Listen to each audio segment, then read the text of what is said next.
18% அதிகரித்தால் 236 கிடைக்கிறது எனில் அந்த எண்ணை காண்கன்னு வச்சுக்கலாம். அப்ப நமக்கு அந்த எண் தெரியாது. அப்ப அந்த எண் அப்படிங்கறத நம்ம என்ன வச்சுக்கலாம், எக்ஸ்ன்னு வச்சுக்கலாம்.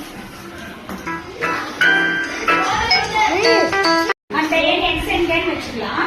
இப்ப எக்ஸ்ல எக்ஸ்ல இருந்து 80% அதிகரிக்கும். இப்ப நம்ம இன்க்ரீசிங் அப்படின்னாலே வேல்யூ இன்க்ரீஸ்னா ஒரு ஃபார்முலா இருக்கு. என்னன்னா p into 1 plus r by 100. ஓகேவா? r அப்படிங்கிறது ரேட் ஆஃப் இன்ட்ரெஸ்ட், p னா நம்ம கண்டுபிடிக்க வேண்டிய அந்த மதிப்பு. சரியா? அசல் pங்கிறது பிரின்சிபல் அமௌண்ட். இன்க்ரீசிங் டிக்ரீசிங் அப்படினாலே அதுக்கு என்ன ஃபார்முலானா p into 1 minus r by 100. மதிப்பு குறையுதுன்னா மைனஸ்ல எடுத்துக்கோ, மதிப்பு அதிகரிக்குதுன்னா பிளஸ்ல எடுத்துக்கோ. இந்த ஃபார்முலாவை யூஸ் பண்ணுவோம். இப்ப இந்த ஃபார்முலாவை யூஸ் பண்ணா அப்படியே அழகா ஆன்சர் கிடைச்சிடும்.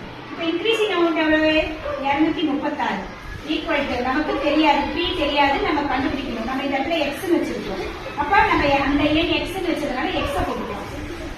1 plus r அப்படிங்கிறது 18%. 18 by 100 236 equal to x into இதை வந்து நம்ம அப்டேட் பண்ணினா என்ன ஆகும்? 100 100 plus 18 118 by 100.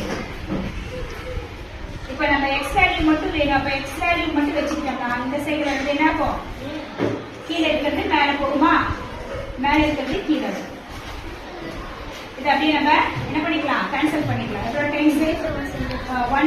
2 டைம்ஸ் வரும். 118 வந்து 236 2 டைம்ஸ் வரும். அப்ப x equal to 2 into 100 200. x ஓட மதிப்பு எவ்வளவு? 250. அவ்வளவுதான்.